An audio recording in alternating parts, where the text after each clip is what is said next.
Assalamualaikum warahmatullahi wabarakatuh.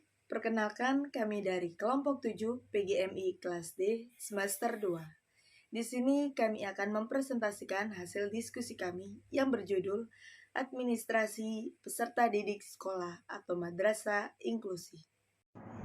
Saya Nihayatus Zain Salsabila dengan NIM terakhir 106. Saya Lailu Nurul Arafah, NIM terakhir 131. Perkenalkan, nama saya Topan Wicaksono, NIM terakhir saya 138.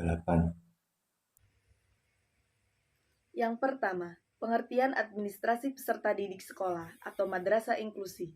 Administrasi peserta didik adalah suatu cara atau langkah dalam kegiatan pembelajaran yang berkaitan dengan pendidikan untuk tujuan menata dan mengatur pendidikan di sekolah agar tercapainya suatu kegiatan yang sesuai dengan kurikulum, maka penting dilakukan administrasi.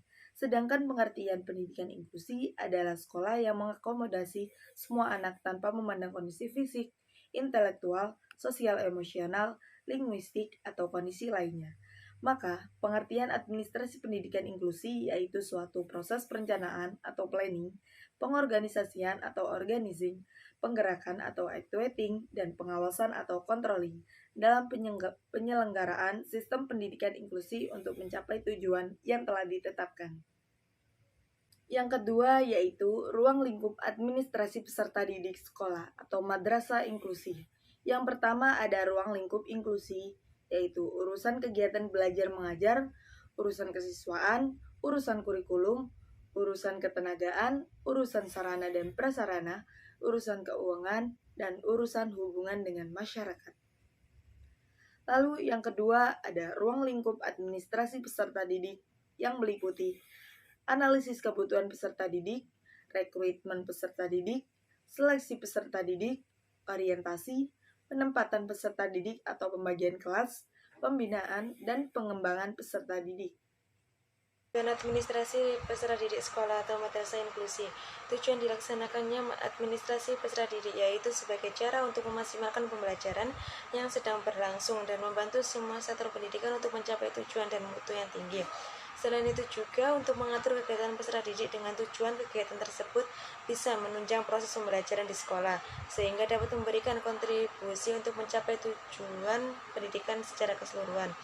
Adapun tujuan pendidikan inklusi yaitu memberikan kesempatan terhadap peserta didik yang memiliki keterbatasan fisik, emosional, sosial, dan mental untuk memperoleh pendidikan sesuai dengan kemampuannya. Selain itu juga untuk mewujudkan penyelenggaraan pendidikan yang menghargai keanekaragaman serta tidak diskriminatif bagi semua peserta didik. Selanjutnya yaitu peran guru dalam manajemen peserta didik sekolah atau madrasah inklusi. Peran guru dalam manajemen peserta didik yaitu dalam penerimaan siswa, guru berperan untuk mencatat hingga melaporkan data peserta didik baru. Dalam masa orientasi, guru juga membantu para peserta didik untuk cepat beradaptasi dengan lingkungan barunya. Seorang guru diharapkan mampu mencatat kehadiran peserta didik. Seorang guru juga diharapkan memotivasi peserta didik untuk mencapai prestasi dan menciptakan suasana yang mendukung hal-hal tersebut. Adapun peran guru dalam melaksanakan pendidikan inklusi yaitu berkomunikasi secara rutin dengan keluarga peserta didik tentang kemajuan anak dalam belajar dan berprestasi, bekerja sama dengan masyarakat untuk menjaring anak yang tidak bersekolah, menjelaskan manfaat dan tujuan lingkungan inklusi ramah terhadap pembelajaran kepada orang tua peserta didik, mempersiapkan anak agar berinteraksi dengan masyarakat sebagai bagian dari kurikulum, mengkomunikasikan lingkungan inklusi ramah terhadap pembelajaran kepada peserta didik, bekerja sama dengan para orang tua untuk menjadi penyuluh lingkungan inklusi ramah. Yang terakhir yaitu tahapan penerimaan peserta didik di sekolah atau madrasah inklusi. Yang pertama melalui identifikasi. A. Sasaran. Identifikasi sasaran identifikasi ABK adalah seluruh anak usia prasekolah dan usia sekolah dasar. B. Petugas identifikasi untuk mengidentifikasikan seorang anak apakah tergolong anak yang kebutuhan khusus atau bukan dapat dilakukan oleh guru kelas, orang tua anak, dan tenaga profesional yang terkait. C.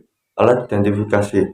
Secara sederhana, ada beberapa aspek informasi yang perlu mendapatkan perhatian dalam pelaksanaan identifikasi.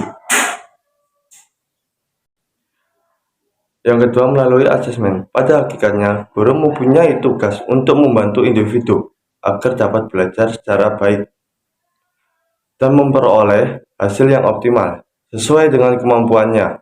Oleh karena itu, dalam merencanakan program belajar, guru hendaknya memperhatikan perbedaan-perbedaan yang dimiliki oleh siswa, baik yang bersifat interindividual maupun yang bersifat interindividual. Hal ini sangat penting bagi ABK yang perbedaan individualnya sangat nampak berbeda-bedaannya. Itu dapat diketahui melalui kegiatan asesmen untuk menemukan apa yang harus diajarkan kepada siswa secara individu. Ada beberapa langkah urutan yang harus diperhatikan. Yang pertama, menentukan skop atau bidang dan untuk keterampilan yang akan diajarkan.